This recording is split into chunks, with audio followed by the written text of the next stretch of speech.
One of the big questions I get about e-learning development is how long does it take to create a course, or how much does it cost? Well, asking how long it takes to create an e-learning course is a lot like asking how long is a piece of string. Well, it depends. You can have long string, you can have short string. I could create a course in 40 hours. It would be either really short or really bad. I could spend 700 hours, but that could be overkill, or maybe it's fabulous. There's a lot of variables involved. So if you're going to be estimating how long it takes to create an e-learning course or how much money it's going to take, here are 6 major variables that are going to impact that number. Because studies show that a course can range from 49 to 700 hours. So you've got to know, are you at least on the top end, the middle, or the low end of those numbers? So number 1 would be the condition of the content.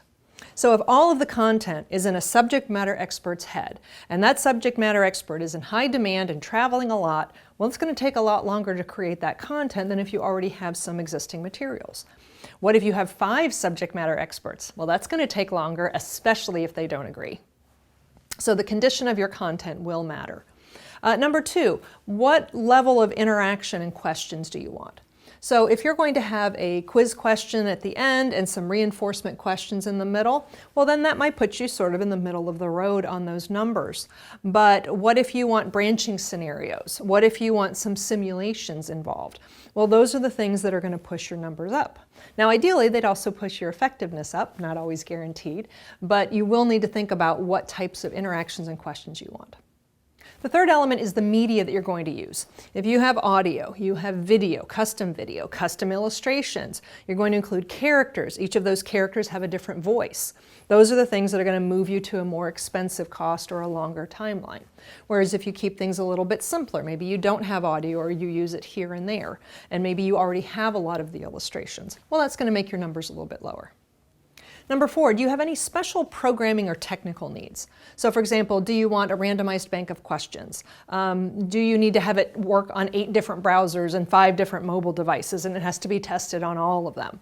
Are you going to be using any gaming mechanics? Do you need to make the course accessible to people with disabilities?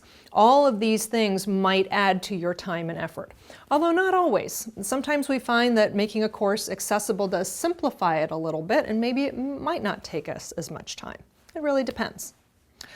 You really need to think about the review cycles. That's item number 5. I have found that that can be the biggest variable between whether something is 100 hours of work or 200 hours of work.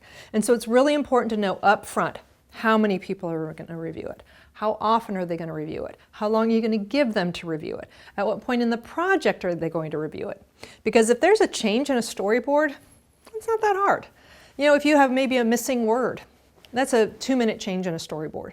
That same change in an online draft could be half an hour. The 6th item you need to think about is the experience of your team. And so if you've got a newer team, those courses are going to take you longer. If you've got a well-oiled machine, you might be able to put them out faster. Or it could also be a dollar issue. So if you have new people, maybe they'll take a little bit longer, but you're not paying them as much. Whereas maybe you have a contractor who's really good and really fast, but costs a little bit more. So experience of the team can sometimes send your numbers up and sometimes send your numbers down. So be thinking about those variables, especially if you are looking at industry-wide information. Make sure you know how the numbers might be different for your situation.